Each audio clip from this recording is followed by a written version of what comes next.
भयात भोग साधन की जरूरत चंद्र स्पष्टीकरण की प्रक्रिया में प्राचीन और प्रमाणिक मानी जाती है।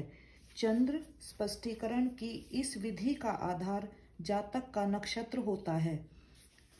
सबसे पहले भयात और भोग साधन के लिए हमें जातक के जन्म नक्षत्र और गत नक्षत्र का ज्ञान होना जरूरी है। अब जातक का जन्म नक्षत्र क्या होता है? जातक का जन्म जिस नक्षत्र में होता है वह जन्म नक्षत्र तथा ठीक उससे पीछे वाला नक्षत्र गत नक्षत्र कहलाता है। पंचांग में जो नक्षत्र दिए गए होते हैं वो चंद्रमा के नक्षत्र होते हैं और चंद्रमा उस नक्षत्र में जितने घटी पल तक रहता है उसी को दिखाते हैं। जातक के गत नक्षत्र और जन्म नक्षत्र का हमें पता कैसे चलता है? जन्म नक्षत्र, जातक के जन्म के समय चंद्रमा जिस नक्षत्र में संचार कर रहा हो वही हमारा जन्म नक्षत्र। गत नक्षत्र, जन्म नक्षत्र के ठीक पीछे वाला नक्षत्र गत नक्षत्र। अब ये जो नक्षत्र हैं उनका हमें पता है कि वो 27 होते हैं, ये उनका क्रम है। अब हमें यह कैसे पता लगेगा कि जातक का जन्म नक्षत्र क्या है, गत नक्षत्र क्या है?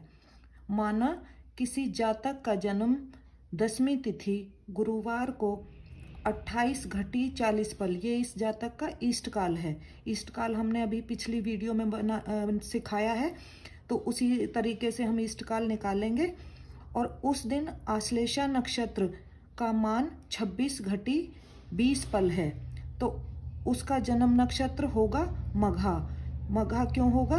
क्योंकि यहाँ पर ईस्ट काल का मान नक्षत्र के मान से ज़्यादा है और आश्लेषा नक्षत्र खत्म हो चुका होगा जब उस बच्चे का जन्म हुआ होगा, और उससे अगला नक्षत्र आश्लेषा के बाद आता है हमारा मघा। मघा नक्षत्र शुरू हो चुका होगा, तो यहाँ पर हमारा गत नक्षत्र हो जाएगा आश्लेषा, जबकि उस दिन का नक्षत्र आश्लेषा ही था। अगर यहाँ पर ईस्ट काल होता हमारा 24 घटी 30 पल, 24 घटी 30 पल का मतलब है, और आश्लेषा नक्षत्र का मान 26 घटी 20 पल, 26 घटी 20 पल। तो जो ईस्ट काल है वो हमारा आश्लेषा जो उस दिन का नक्षत्र है उसके मान से कम था, यानी कि जो आश्लेषा नक्षत्र है उस ईस्ट काल के बाद खत्म हुआ है, तो उसका जन्म नक्षत्र हो जाएगा हमारा आश्लेषा और उसका गत नक्षत्र हो जाएगा उससे पीछे वाला नक्षत्र हमारा पुष्य नक्षत्र। अब हम देखते हैं भयात क्या है। जन्म काल तक जन्म नक्षत्र की कितनी घटी बीत चुकी हैं वही भयात है, यानी कि जब हमारे बच्चे जातक का जन्म हुआ उससे पहले वाले नक्षत्र का समाप्ति काल है यहाँ पे, और बच्चे के जन्म का ईस्ट काल है यहाँ पे। तो जो ईस्ट काल से लेके गत नक्षत्र के समाप्ति काल तक का अंतर है वही भयात है।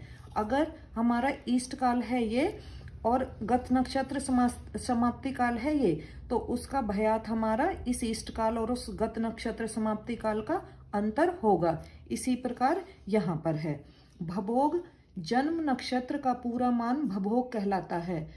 भा का मतलब नक्षत्र और भो का मतलब भोग, तो भभोग से हुआ उस नक्षत्र का पूरा मान। और इसी प्रकार भा से हुआ हमारा नक्षत्र, यात का मतलब हुआ कि बीता हुआ, यानी जन्म काल से जन्म नक्षत्र तक कितनी घटी बीत चुकी है। अब यहाँ भी इसी प्रकार ये है हमारा गत नक्षत्र का समाप्ति काल और ये है हमारा जन्म नक्षत्र का समाप्ति काल, तो ये हो जाएगा हमारा जन्म नक्षत्र का पूरा मान। तो यही हमारा भभोग है। अगर इसके बाद हमारा जन्म नक्षत्र का समाप्ति काल बाद में होता तो वो उन दोनों का अंतर हमारा भभोग हो जाता। भयात साधक सूत्र, अगर ईस्ट काल का मान उस तिथि के नक्षत्र मान से कम है, ईस्ट काल का मान उस तिथि के नक्षत्र मान से कम है, तो भयात होता है हमारा 60 माइनस गत नक्षत्र मान प्लस ईस्ट काल। अगर ईस्ट काल का मान उस तिथि के नक्षत्र मान से ज्यादा है तो भयात हो गया हमारा ईस्ट काल माइनस उस तिथि के नक्षत्र का मान। भभोग, भभोग है हमारा 60 माइनस गत नक्षत्र मान प्लस जन्म नक्षत्र, यानी 60 माइनस गत नक्षत्र मान की हमें दोनों जगह जरूरत है। भयात निकालते टाइम ईस्ट काल प्लस करते हैं और भभोग निकालते टाइम जन्म नक्षत्र मान प्लस करते हैं। अब हम इसको उदाहरण के माध्यम से देखेंगे।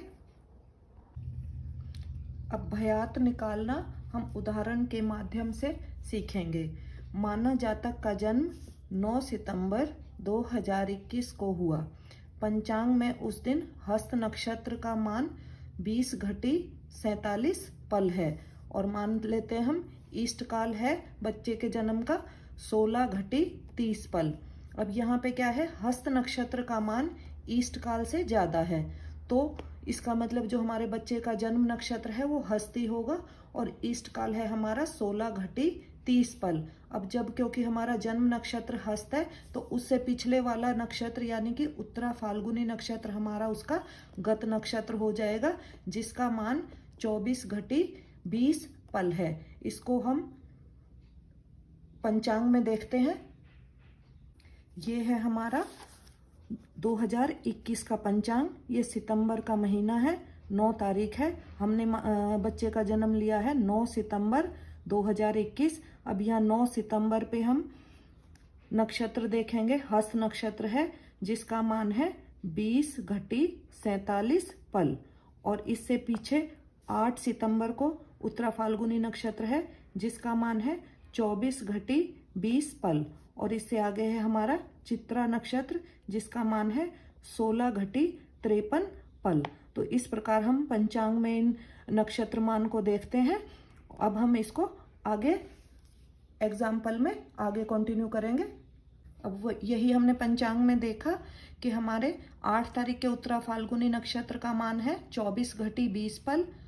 9 सितंबर के हस्त नक्षत्र का मान है 20:47 पल और 10 सितंबर के चित्रा नक्षत्र का मान है 16:53 पल।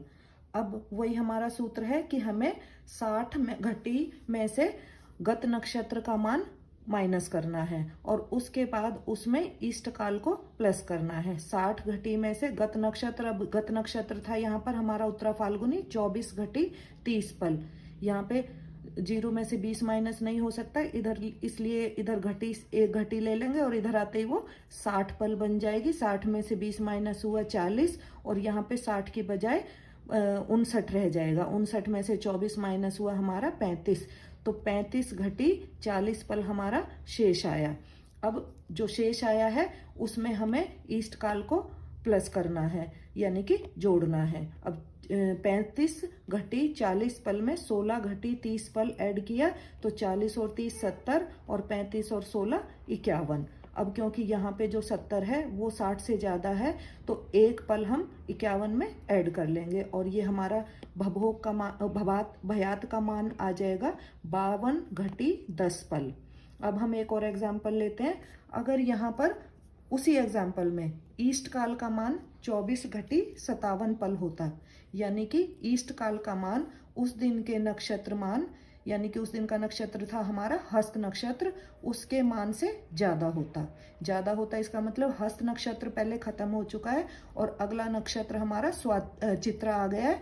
चित्रा में उस बच्चे का जन्म हुआ है तो यहाँ पे जन्म नक्षत्र हो जाएगा चित्रा, जिसका अभी हमने पंचांग में देखा था जिसका मान था 16:53 पल और यहाँ पे गत नक्षत्र हो जाएगा हस्त, जिसकी वैल्यू है हमारी 20:47 पल। अब यहाँ पे भयात सीधा भी हम निकाल सकते हैं ईस्ट काल में से उस दिन का नक्षत्र यानी कि हस्त नक्षत्र की वैल्यू माइनस करके, तो 24:57 जो कि हमारा ईस्ट काल है उसमें से 20:47 माइनस करेंगे। 57 में से 47 माइनस हुआ 10 और 24 में से 20 माइनस हुआ 4, तो ये हमारा हो जाएगा भयात का मान।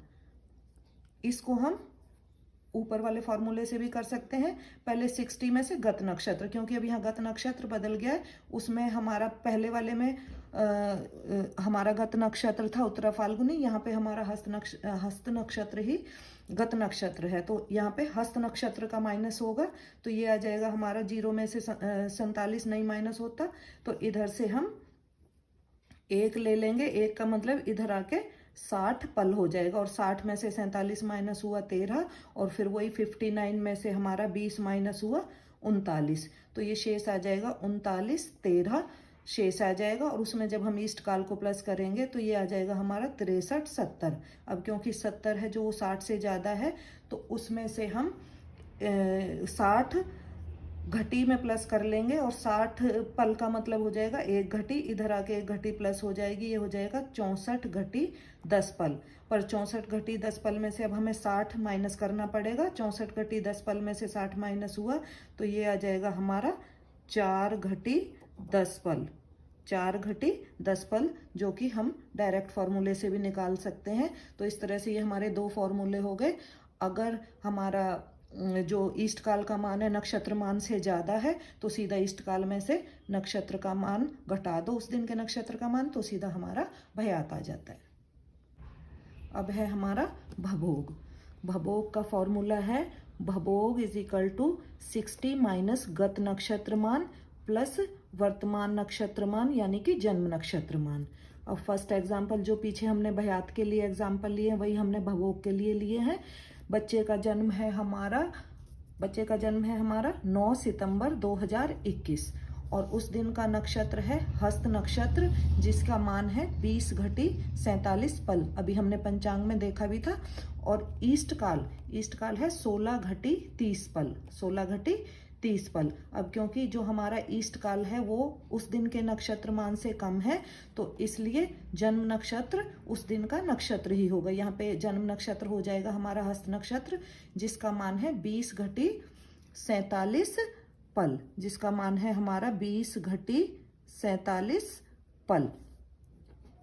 और हमारा गत नक्षत्र हो जाएगा उत्तरा फाल्गुनी, जिसका मान है 24 घटी 20 पल, 24 घटी 20 पल। और ईस्ट काल है हमारा 16 घटी 30 पल। अब सूत्र क्या है हमारा, 60 में से हमें गत नक्षत्र मान माइनस करना है। 60 ये गत नक्षत्र है उत्तरा फाल्गुनी, इसमें से ये माइनस करके वही 0 में से 20 नहीं जा सकता है, तो हम इधर से 1 कैरी कर लेंगे। एक घटी इधर आते ही 60 पल हो जाती है, तो 60 में से 20 माइनस किया 40, और 59 में से 24 माइनस किया 35, तो ये हमारा शेष आ गया 35 घटी 40 पल। अब 35 घटी 40 पल में से वर्तमान नक्षत्र, यहाँ पे वर्तमान नक्षत्र है हस्त, इसका मान जो है वो हम इसमें जोड़ लेंगे। 35 घटी 40 पल में 20 घटी 47 पल जब जोड़ेंगे तो 40 और 47 87, और 35 और 20 55। अब क्योंकि जो पल का मान है वो 60 से ज़्यादा है, तो इसमें से एक घटी इधर ऐड हो जाएगी, और मान हो जाएगा हमारा 56 घटी 27 पल।